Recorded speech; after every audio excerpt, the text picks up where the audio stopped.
আজকে কি রাজশাহীতে হাটের দিন নাকি? না বাবু। হাটের দিন না? আরে না, এত মানুষজন কেন রাজশাহী? নতুন নাকি? হ্যাঁ আপনি কি নতুন আসছেন নাকি?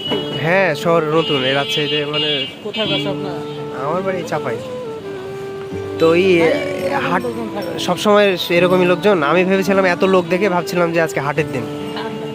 আজকে তাহলে হাট না, না? তাহলে রাজশাহীতে হাট লক্ষ্মীপুর না আপনার, বহুত আহির বাহিরের সব লোকজন এসব লক্ষ্মীপুরে আসতেই হবে। ও আচ্ছা আচ্ছা। হয় ঢাকা যেতে হবে আর নাহলে এখানে রাজশাহীতে আসতে হবে। ও আচ্ছা আচ্ছা, কিন্তু রাজশাহীতে হাট বসে না? হাট বলতে গেলে হাট বাজার সব টাইমে ব্যস্ত। ও, কিন্তু আমাদের গ্রামে দেখি যে ওই হাট বসে সপ্তাহে একবার। তো ওটা আপনার দেখা যায় যে শুক্রবার শনিবার এরকম একটা ডেট থাকে, ওগুলা গ্রাম আচ্ছা যেহেতু। আচ্ছা আচ্ছা। এগুলা তালা, এটা প্রতিদিন চলে। ও, এইভাবেই চলে। আরিফ ভাইয়ের বিয়ে, আর এই বিয়ের সব সরঞ্জাম নিয়ে দুই বন্ধু মিলে ঘোরাঘুরি করছি। এখন এইগুলা ফুল আছে, এখানে কিছু খাবার দাবার, আর এই তো সব থেকে বড় যে ইম্পর্টেন্ট জিনিস মিষ্টি।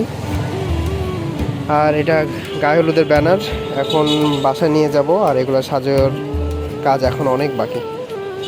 আর আমার বন্ধু আখতারুল পাশে এই জিনিস নিতে গেল, আমি ওয়েট করছি রিক্সার উপরে, তাই মামার সাথে একটু প্র্যাঙ্ক করে ফেললাম।